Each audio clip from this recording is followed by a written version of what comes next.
Hello, everybody. My name is Sophie Cannon. I'm from East Harlem, although I moved to Vermont a number of years ago. And people, upon learning this fact about me, usually respond with, "Wow, what a change." How's that going for you?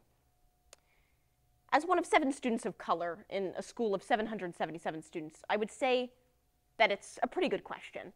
And I'm going to try to answer that for you here tonight. Let me start by proposing a series of questions I feel like reflect a lot of the attitudes and misconceptions within our racial climate today that I think we can all ruminate upon.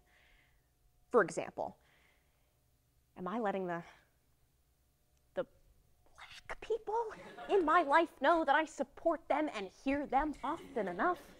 Should I perhaps put up a fist in the air and get down on one knee when I see a black student in the hallway? Do I play This Is America by Childish Gambino often enough on Spotify? Throughout high school, I've experienced racial encounters that I didn't really know how to navigate, like people yelling the N-word from the back of the bus, or in a formal interview about being the black minority in Vermont, I was asked invasive questions like, when did I realize I didn't fit in? And if my white mother doesn't understand me, and the follow-up question being, where's my father? For many years, I didn't know how to respond to these encounters.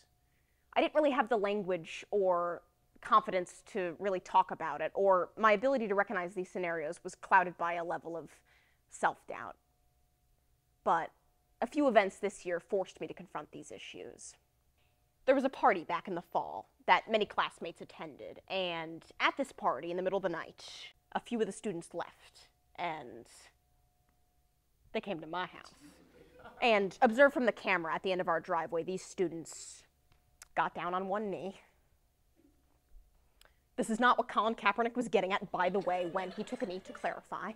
And the other, got on the student's shoulders, and together they wobbled to the tree at the end of my driveway, and with great effort, ripped our Black Lives Matter sign down from the tree.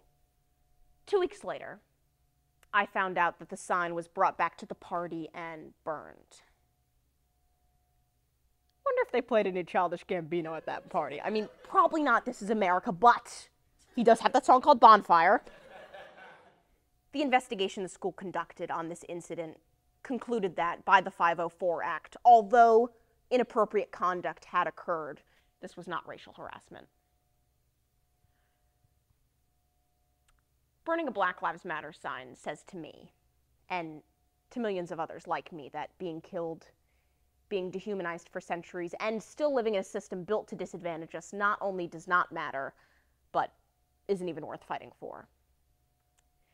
We claim to live in a progressive community, yet when our community cannot recognize the gravity of a situation and respond appropriately, we're simply functioning under a woke facade. To be a progressive community, it takes commitment. We can't pick and choose.